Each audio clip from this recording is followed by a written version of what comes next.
Come along, children. Now we're going to have a little music.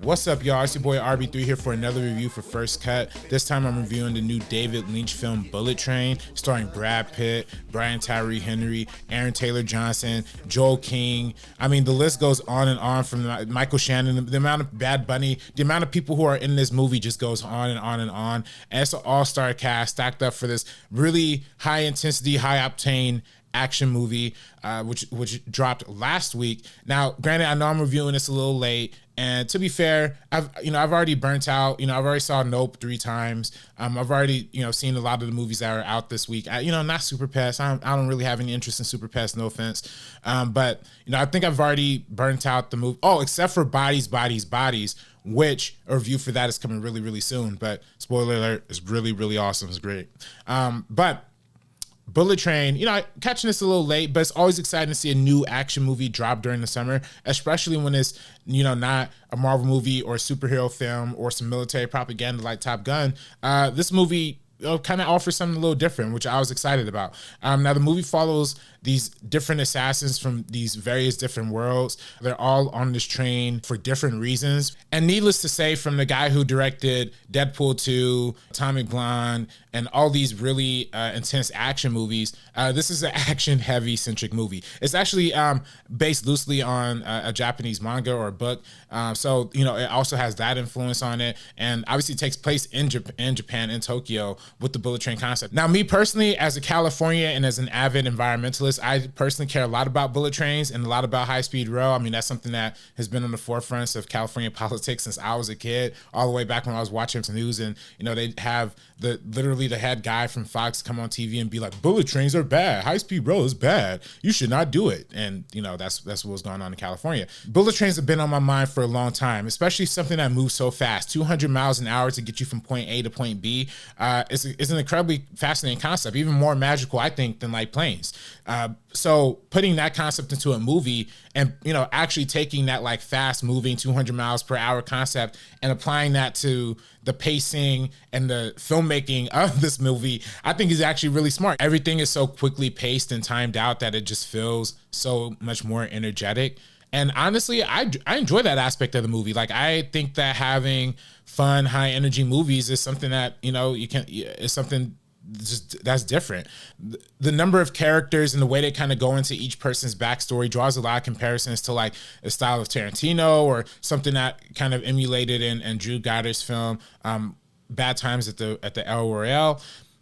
Things like that. Like these kind of intense like character pieces in the midst of overwhelming action. It can seem like a lot, but honestly, I thought it was fun. I thought it was satisfying, and I didn't think it missed a beat at all. I thought, like, of course, some of the storylines like are totally forgettable. Some things just completely fall to the wayside, and honestly, some characters just are there just to be there. We have Zazie Beetz character, the hunter. She's just there for one scene. Bad Bunny, he's only there for a couple scenes. So a lot of these cast members are really only there for their one highlight spotlight scene and then kind of go. But in terms of the lead cast, Brad Pitt, he does a phenomenal job, kind of casually playing into his character, which is funny because I actually read that David Lynch was the stunt double for Brad Pitt early on in his career for films like Seven and Fight Club and things of that nature. But now Brad Pitt is doing the stunts for David Lynch in front of the camera. That's kind of funny. And also Brian Tyree Henry, which we gotta talk about. Like, this man has so much talent. He's one of the most talented actors in the entire world. I could go from one week watching him on Atlanta, where he's playing Paperboy, the super stoic, kind of chill rap dude, versus one you could go to Eternals, where he's playing like the high brain, galaxy brain superhero character, and then you go to something like this and he's just like this zany, wacky British dude, and his accent, I don't know if his accent's good or bad, but I just like it. I think it's funny. And also shout out to Aaron Taylor Johnson in this movie too. I think he's really, really good and fun in this movie too, his little mustache and everything. Logan Lerman in the mug for a quick second. Of course, Michael Shannon is always great in whatever he does, and just so many interesting, funny, and dynamic characters that add to this really seasoned action journey that is just different. My only criticism is that there is one plot point, kind of getting into spoiler territory, where a character is outside of the train and he finds a way to jump onto the train and punch his way through a window inside of the train. I didn't eat that. We didn't eat that. People, we didn't. that wasn't it. And that's not physically realistic. And I think the rest of the audience wasn't with it either. But otherwise, that was cool. Of course, there's other flaws in the movies too. Sometimes the pacing does fall a little bit to the wayside. Like, there are scenes that fly by really fast, and there's some scenes that drive by really, really slow. There's some times where characters, seem like they're dead and they end up coming back, and it kind of seems a little silly.